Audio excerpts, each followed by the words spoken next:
Всем привет! Сегодня я приехал в театр пораньше, чтобы отрепетировать мой любимый трюк и один из самых сложных. Это сальто вперед.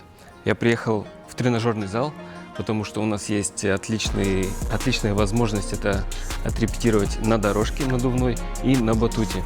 А отрепетировать мне нужно хорошо, потому что у нас нет лонжи, и все я это прыгаю без страховки. И на это все у меня есть одна попытка. Поэтому репетируем, чтобы сделать все хорошо.